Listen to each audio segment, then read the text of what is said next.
Hi there.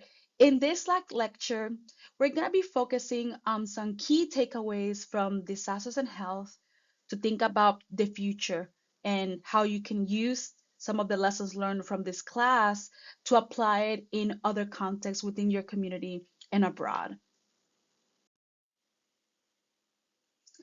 The goals of disasters and health can be summarized in three main areas. One, examine what makes a natural event become a disaster and factors that determine who becomes a disaster victim. Two, examine how various types of disasters negatively impact people's health, both physical and mental, and overall social well being. And three, examine how agencies from governments, NGOs, and charities can help people survive and what happens when these agencies fail. However, as we live in the Anthropocene, meaning the area where humans make the most impact to our environment, I don't want you to leave this class thinking it's all negative and we're like in this doomsday. There's still hope. While the Anthropocene era has brought an unprecedented challenge to our planet, including climate change and an increase in climate disasters, we see that hope can inspire actions, and there is still a sense of optimism for the future. And this is driven by innovation, by fostering resilience in the face of adversity, and by really being aware of the challenges to prepare better for future events. In the context of climate change and disaster preparedness, hope is essential to build a sustainable future and ensure the safety and well being of individuals and communities around the world. Therefore, I want to wrap up this class exploring the importance of hope in the context of climate change and disaster management and highlighting the critical role that hope plays in driving positive change. As climate change is expected to increase the frequency and severity of many types of disasters, particularly those related to weather and climate, there are several consequences from this, as we learned in our class. For example, rising temperatures can lead to more frequent and severe heat waves, which can increase the risk of heat-related illnesses and deaths. Changes in precipitation patterns can also lead to more frequent and severe floods and droughts, which can have significant impact on agriculture, water resources, and ecosystems. In addition to these direct impacts, climate change can also have indirect impacts on disasters by exacerbating underlying social and economic vulnerabilities. For example, low income communities and communities of color may be disproportionately impacted by climate change and disaster due to underlying social and economic inequalities. Overall, disasters can cause extensive damage to homes, businesses, and infrastructure, including home, bridges, and power lines. This damage can be costly to repair or replace and can leave communities struggling to recover. Disasters can at the same time have long lasting psychological and social impacts on communities, including post traumatic stress disorder, depression, and anxiety. Overall, disasters can have significant and long lasting impacts on individuals, communities, and society as a whole. That is why it's important to take steps to prepare for and mitigate the impacts of disasters and work to build more resilient communities. While the impacts of climate change and disasters can be daunting, there are many reasons for hope and optimism about the future. I'll provide you some examples of hope for the future of climate change and disaster. So, for example, advances in renewable energy. There has been significant progress in developing and deploying renewable energy sources such as wind and solar power. As these technologies become more efficient and cost effective, they have the potential to reduce green gas emissions and mitigate the impacts of climate change. Another example is disaster preparedness and response. Communities and governments are becoming more aware of the importance of disaster preparedness and response, hence why we're even able to have a class like this. This can include measures such as early warning systems, emergency shelters, and disaster drills, all which can help reduce the impact of disasters and save lives. Third, international cooperation. Climate change is a global problem that requires global cooperation to address it. For example, the Paris Agreement was signed by nearly 200 countries in 2015, and it provides a framework for international cooperation on climate change mitigation and adaptation. Another example is the Sendai Framework for Disaster Risk Reduction, which was adopted by the United Nations in 2015. And this also provides a framework for international cooperation on disaster risk reduction. Technological innovation, for example, advances in technologies such as carbon capture and storage and more efficient batteries have the potential to reduce green gas emissions and mitigate the impacts of climate change. Another area is innovative financing. New financial mechanisms are being deployed to help fund disaster response and recovery efforts. For example, the Caribbean countries have now this catastrophic risk insurance facility, which provides insurance coverage to these countries in the event of hurricanes and earthquakes. Another example is sustainable agriculture. More sustainable agriculture practices, such as regenerative agriculture, can help reduce greenhouse gas emissions, increase food security, and build resilience to the impacts of climate change. And another example is public awareness and action. There is a growing public awareness on the importance of addressing climate change and disasters, and many individuals and communities are taking action to reduce their carbon footprint, prepare for disasters, and advocate for policy change. Overall, there are many reasons for hope and optimism about the future of climate change and disasters, but it will require continued action and commitment to address these challenges.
When considering hope and key players of hope to address climate change and disaster management, the youth are an important part of this response. And I'd like to provide you 5 reasons why. One, they are the ones who will inherit the earth. Young people will be the ones most affected by the impacts of climate change, such as sea level rising, extreme weather events, food and water shortages. As a result, they have a strong interest in protecting the planet and ensuring a sustainable future for themselves and future generations. Two, they bring energy and passion. The youth brings energy, enthusiasm, and a sense of urgency to the climate change movement. They are not bound by the same political or economic interests as older generations and are often more willing to take bold actions to address the issue. Three, they're tech savvy and innovative. Young people are often at the forefront of new technologies and innovative solutions. They have grown up in a world of rapid technological change and are comfortable using digital tools to mobilize and communicate within their communities and globally. Four, they have a powerful voice. The youth have a powerful voice and can use social media and other channels to amplify their message. They are often effective at raising awareness and driving change through their advocacy and activism. And five, they really are the leaders of tomorrow. Young people are the leaders of tomorrow and will be responsible for shaping the future of the planet. By engaging in the climate change movement now, they are building the skills and experience they will need to lead and create change in the present and in their immediate future. Hence, the youth overall are a critical part of climate change and disaster management, and their engagement and activism are essential to creating a sustainable future for all.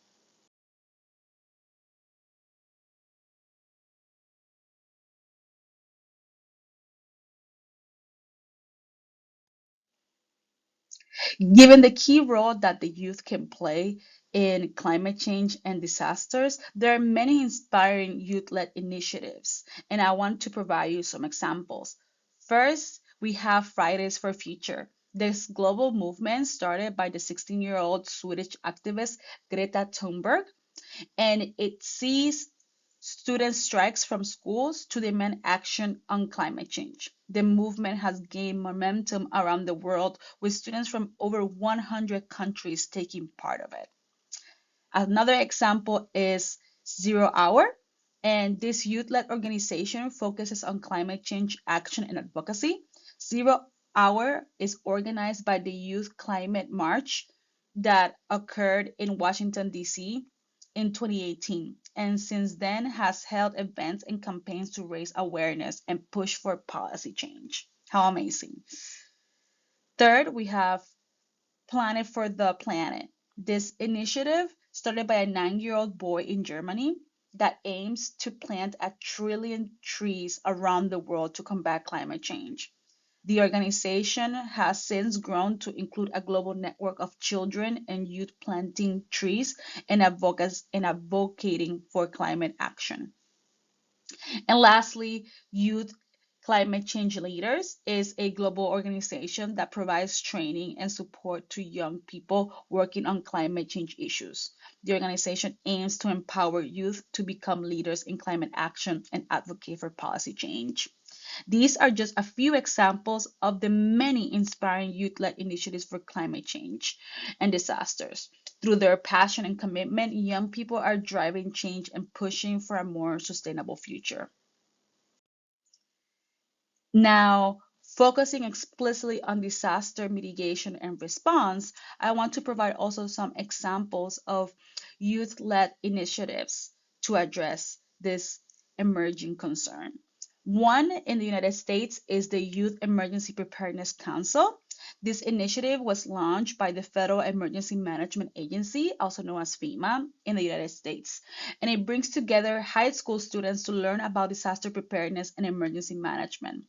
The council provides students with hands-on experience in emergency management and leadership skills. Another one is Team Rubicon. This organization mobilizes military veterans and volunteers, including many young people, to provide disaster response and relief services. The organization provides training in disaster response, emergency medical services, and many other areas regarding disaster mitigation and response. Another example is the Red Cross Youth. This program of the Red Cross engages young people in disaster response and relief efforts. The program provides training in first aid, disaster preparedness, and other skills, and offers opportunities for youth to volunteer in their communities. And lastly, we have the AmeriCorps Youth Impact Program. And this program engages young people in humanitarian relief and disaster response efforts around the world. The program provides training and resources to help youth develop skills in leadership, project management, and many other areas. Again, these are just a few examples of the many inspiring youth led initiatives for disaster mitigation and response. Through their passion and commitment, people, especially the youth, are driving change and making a difference in their communities and around the world. As we wrap up this class, I want to leave you with the following message. Disasters can have significant impact on the health of individuals and communities, both directly and indirectly, as we have learned in this class.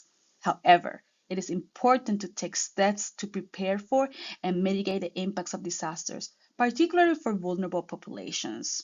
This class takes a very applied approach, as you've seen through the different activities and assignments that you have had to engage to really learn and understand how disasters might be playing in your own communities and what things you can do or might need a community to support you towards action. By working collaboratively and proactively, we can build more resilient communities and reduce the health impacts of disasters. The youth and hope both play critical roles in supporting community resilience and health to disasters. Passion and commitment can help to mobilize and inspire others in the communities to get involved and take action, such as using social media and other channels to raise awareness about disaster preparation, mitigation, and proper response.